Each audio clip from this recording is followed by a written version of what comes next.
Hi, പുതിയൊരു വീഡിയോയിലേക്ക് സ്വാഗതം. ഈ വീഡിയോ ഹൈ റിച്ചിനെ കുറിച്ച് തന്നെയാണ്. ഹൈ റിച്ചിൽ ഇപ്പോൾ ആൾക്കാർ പ്രഷർ ഇടുന്നുണ്ട് പോലും ശ്രീനക്ക്. എന്തിനാണെന്ന് ചോദിച്ചു കഴിഞ്ഞാൽ മെറിറ്റിൽ വാദിക്കാൻ വേണ്ടിയിട്ട്. ഇവിടെ എന്ത് തേങ്ങയാണോ നിങ്ങൾക്ക് മെറിറ്റിൽ വാദിക്കാനുള്ളത്? നിങ്ങൾക്ക് ഇനിയും നിങ്ങൾ ഈ മണ്ടന്മാർ പറയുന്നതായിട്ട് വിശ്വസിക്കുകയാണോ? ഇവിടെ നിങ്ങൾ നടത്തിയത് അൺറെഗുലേറ്റഡ് ഡെപ്പോസിറ്റ് സ്കീമാണ്.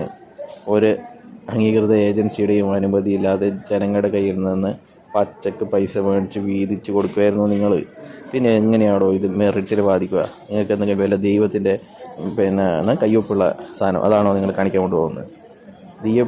ദൈവത്തിൻ്റെ കയ്യൊപ്പിലെ കമ്പനി എന്നാണ് പറഞ്ഞത്. അല്ലാണ്ട് RBIയുടെ അനുമതിയോ DODയോ അല്ലെങ്കിൽ മറ്റേ നമ്മുടെ സെബീൻ്റെയോ അല്ലെങ്കിൽ വേറെ ഏതെങ്കിലും ഏജൻസിൻ്റെയോ ബാങ്കുകളെ പോലെയോ ഉള്ള അനുമതിയൊന്നും നിങ്ങൾക്കില്ല. ദൈവത്തിൻ്റെ കയ്യൊപ്പാണ് നിങ്ങൾക്കുള്ളത്.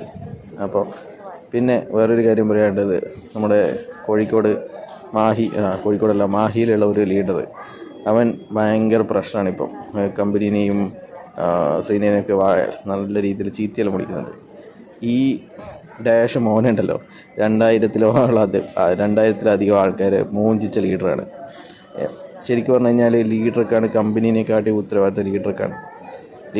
ലീഡർമാരാണ് ഇതിൽ 80% വീതിച്ചെടുത്തത്. 10,000-ൽ 80% വീതിച്ചെടുത്തത് ലീഡർമാരാണ്. ബാക്കി 20% മാത്രമേ കമ്പനിക്ക് ഉള്ളൂ. അപ്പോൾ ഈ ലീഡർമാർ കഴിഞ്ഞിട്ട് മാത്രമേ ഈ കമ്പനിക്ക് ഉത്തരവാദിത്തമുള്ളൂ. അപ്പോൾ അവരാണ് കൊടുക്കേണ്ടത്. അതുകൊണ്ടാണ് ചില ലീഡർമാർ അവരുടെ സ്വത്ത് വിറ്റിട്ടും കടം വാങ്ങിച്ചിട്ടും ലോൺ എടുത്തിട്ടുമൊക്കെ ഈ കേസ് അവർക്കെതിരെ പരാതി കൊടുത്ത സമയത്ത് അവരൊക്കെ അതൊക്കെ വീട്ടിയത്.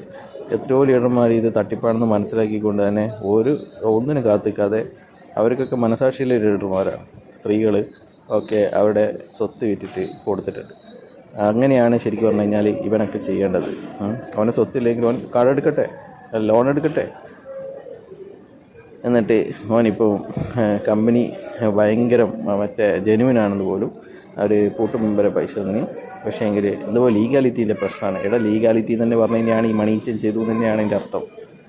അപ്പോൾ ഇതൊക്കെ കാണുമ്പോൾ കേൾക്കുമ്പോൾ എന്ന് പറയാണ്ടിരിക്കാൻ വയ്യില്ല. അതുകൊണ്ടാണ് മാത്രമാണ് ഇത് പറയുന്നത്. ഓക്കെ.